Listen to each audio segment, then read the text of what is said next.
तो hello wrestling fans, pro wrestling से जुड़ी हुई सारी अपडेट्स पाने के लिए आप मेरे चैनल रेसल लुक को सब्सक्राइब कर दो। और इस वीडियो में हम बात करेंगे बहुत सारी न्यूज एंड अपडेट्स के बारे में डब्ल्यूडब्ल्यूई से जुड़ी हुई, और दो ऐसे रिटायरमेंट के बारे में आपको बताऊंगा जो बिगेस्ट सुपरस्टार थे डब्ल्यूडब्ल्यूई के लेकिन आजकल रिटायर हो चुके हैं। इसके अलावा मैंडी रोज के बारे में बात करेंगे और जेरी द किंग लॉलर की हेल्थ अपडेट भी दूंगा, और भी बहुत सारी न्यूज है मेरे पास आप सबको देने के लिए। तो वीडियो की शुरुआत करते हैं। सबसे पहले आपको बताता हूँ दो लेजेंड्स के रिटायरमेंट के बारे में, और सबसे पहले बात करते हैं बुकर टी के बारे में, क्योंकि रॉयल रंबल में हमने उनकी अपीयरेंस देखी थी और अब आपको बता दूं कि रॉयल रंबल में उनकी यह आखिरी अपीयरेंस थी और अब वो ऑफिशियली रिटायर हो चुके हैं। 57 इयर्स के हो चुके थे बुकर टी, और अब शायद उन्हें रिटायर होना था क्योंकि उनकी एज भी हो चुकी थी। तो बेस्ट विशेज है उनको। और सेकंड लेजेंड का नाम बताऊं आपको तो वो है बटिस्टा। बटिस्टा आपको सबको पता है कि अपना रिटायरमेंट मैच रेसलमेनिया में ट्रिपल एच से हार भी चुके थे, लेकिन उसके बावजूद कई लोगों को लगता था कि अभी भी बटिस्टा एक आध मैच और दे सकते हैं। और अगर आप लोगों को लगता है कि रिटायरमेंट मैच हारने के बाद भी रिटायर होना और फिर भी एक मैच देना, तो ऐसा हो चुका है।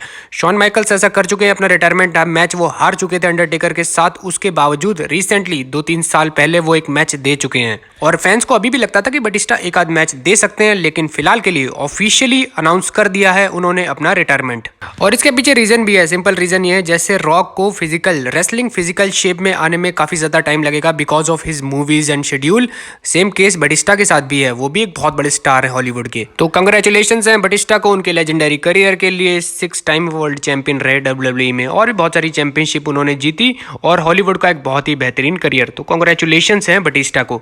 और अब बात करते हैं हमारे जेरी द किंग लॉलर के बारे में, जिन्हें हम कमेंट्री टेबल पे देखा करते थे। कल परसों उनको एक स्ट्रोक आया था, जिसके बाद बहुत सारे फैंस बहुत ज्यादा प्रेयर्स कर रहे थे जेरी द किंग लॉलर के लिए। बहुत सारे हॉल ऑफ फेमर्स ने प्रेयर्स भेजी थी जेरी द किंग लॉलर के लिए। अब आती है उनकी रिसेंट अपडेट, और वो काफी हद तक ठीक है। रिसेंट अपडेट्स में ये बताया गया कि काफी हद तक ठीक है। और जब उनको स्ट्रोक आया था तब वो अपने घर के गार्डन में थे, और उनकी बॉडी का एक साइड पूरी तरह से पैरालाइज हो गया था, बिल्कुल मूवमेंट नहीं हो रही थी उसमें।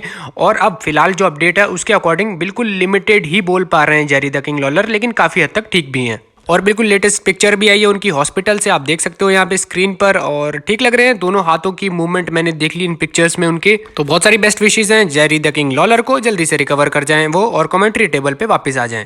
और अब चलते हैं आगे, और अब बात करते हैं मैंडी रोज के बारे में। एनएक्सटी की फॉर्मर वुमेन्स चैंपियन, एक बार को बहुत ही अच्छा रन जा रहा था उनका, टॉक्सिक अट्रैक्शन की पूरी लीड कर रही थी वो, और बहुत ही बढ़िया रन जा रहा था। लेकिन अचानक कुछ ऐसी चीजें हुई जिसकी वजह से उन्हें डब्ल्यूडब्ल्यूई से फायर कर दिया गया। और जल्दी से आपको थोड़ी बैक स्टोरी बता देता हूँ। अच्छा भला रन जा रहा था उनका एनएक्सटी में मैंडी रोज का, लेकिन कुछ फैन टाइम पेजेस बना रखे थे उन्होंने जिसमें अडल्ट कंटेंट था, जिसकी वजह से उन्हें फायर कर दिया गया। और इन पेजेस से मैंडी रोज ने इतना पैसा कमाया जितना उनको डब्ल्यूडब्ल्यूई कॉन्ट्रैक्ट भी नहीं था। मेरे ख्याल से 1-2 महीने के अंदर ही उन्होंने $1 मिलियन वैसे ही कमा लिए थे इन फैन पेजेस से।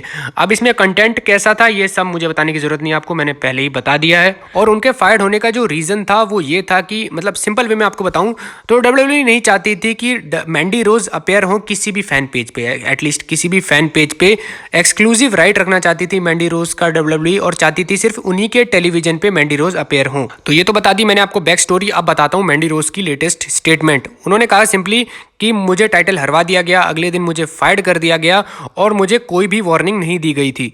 और मैंडी रोज ने यह भी कहा कि बहुत सारी न्यूज ऐसी चल रही है कि मुझे वार्निंग दी गई थी, उसके बावजूद मैंने ये सब किया, जबकि रियलिटी ये है कि मेरे को कोई भी वार्निंग नहीं दी गई थी, सिंपली मुझे फायर कर दिया गया और मेरा टाइटल ले लिया गया।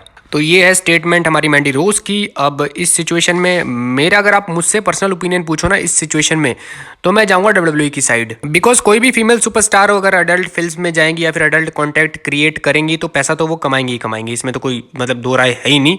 लेकिन आप एक कंपनी के साथ कॉन्ट्रैक्ट में हो, उनके कुछ टर्म्स एंड कंडीशंस होती हैं, हमें वो चीज़ एक्सेप्ट करनी पड़ती है, हमें उस कॉन्ट्रैक्ट को साइन करना पड़ता है, क्योंकि उसके बदले में हमें पैसे मिल रहे हैं। लेकिन आप दो नाव पे पैर रखोगे तो कहीं ना कहीं डूबने के चांसेस तो हैं। और एज ए बॉस, अगर मैं डब्ल्यूडब्ल्यूई का बॉस होता तो मैं 100% मैंडी रोज को फायर करता। तो ये है मेरा लॉजिक। अगर आप डिसएग्री हो तो कमेंट सेक्शन में बता सकते हो। चलते हैं अगली न्यूज की तरफ और बात करते हैं बेकी लिंच के बारे में। तो बेकी लिंच ने मंडे नाइट रॉ पे एक स्टील केज मैच को जीता था, और स्टील केज मैच को जीतने के बाद ही उन्होंने बना दिया एक रिकॉर्ड। तो बेकी लिंच डब्ल्यूडब्ल्यूई की ऐसी पहली फीमेल सुपरस्टार हैं जो रॉ, स्मैकडाउन और पेपर व्यू में स्टील केज मैच में फाइट कर चुकी हैं। और मंडे नाइट रॉ पे तो आपने देख लिया था स्टील केज मैच, जिसमें वो जीत गई। इसके अलावा सर्वाइवर सीरीज का जो वॉर गेम्स वाला मैच था, फीमेल वॉर गेम्स वाला मैच था, उसमें भी बेकी लिंच थी। इसके अलावा स्मैकडाउन में एलेक्सा ब्लिस के खिलाफ भी वो एक स्टील केज मैच में फाइट कर चुकी हैं। तो बहुत सारे रिकॉर्ड्स बनाती हैं बेकी लिंच, और उसमें से एक ये भी है। और वैसे भी बेकी लिंच जिस तरह की पॉपुलर हैं, मतलब इतना तगड़ा उनका कॉन्ट्रैक्ट है, $3 मिलियन मिलते हैं उनको। किसी भी फीमेल सुपरस्टार को $1 मिलियन भी नहीं मिलता है WWE में। तो बढ़िया, बेकी लिंच ने एक और रिकॉर्ड बना दिया है और अब देखना पड़ेगा कि रेसलमेनिया में बेकी लिंच का क्या यूज होने वाला है।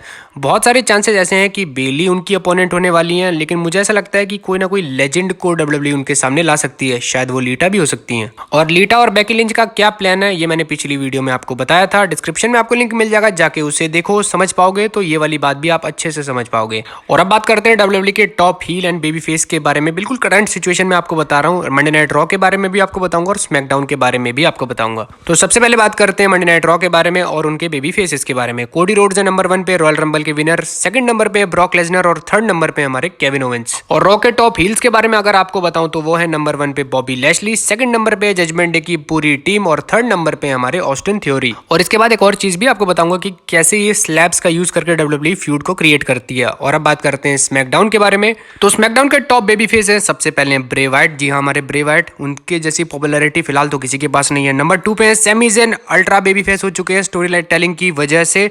और नंबर 3 पे हमारे ड्रू मैकिंटायर। और स्मैकडाउन के हील्स की बात की जाए तो नंबर 1 पे हमारे रोमन रेंस, इससे बड़ा कोई नहीं है। नंबर 2 पे हमारे इंटरकॉन्टिनेंटल चैंपियन गंथर और नंबर 3 पे हमारे कैरियन क्रॉस। तो ये है स्मैकडाउन के बेबी फेसेस और हील।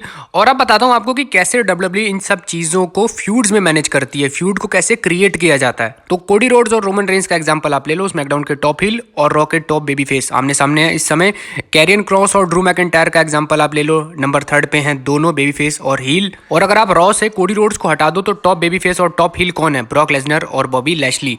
तो आमने सामने फ्यूड में इस समय वो भी। और एक क्वेश्चन आप इस चार्ट को देख के जरूर पूछ सकते हो कि टॉप बेबी फेस है हमारे ब्रे वाइट स्मैकडाउन के और स्मैकडाउन के टॉप हील है हमारे रोमन रेंस, तो क्या इन दोनों का कोलिजन हो सकता है? तो इसका सिंपल आंसर है यस, क्योंकि रेसलमेनिया तक ही रोमन रेंस कोडी रोड्स के साथ बिजी हैं और गॉड नोस की कौन जीतता है और कौन नहीं। क्या ट्राइबल चीफ वाला गिमिक आगे कंटिन्यू रहता है या फिर नहीं, लेकिन बेबी फेस ब्रे वाइट और रोमन रेंस हील आमने सामने जरूर आएंगे। तो अब आप शायद समझ गए होंगे कि स्लैब्स क्यों बनाती है WWE फ्यूड को क्रिएट करने के लिए। और इसी नोट के साथ करते हैं वीडियो को समाप्त। ये थी मेरी आज की वीडियो। प्लीज चैनल को सब्सक्राइब कर दो, लाइक कर दो और कर दो शेयर।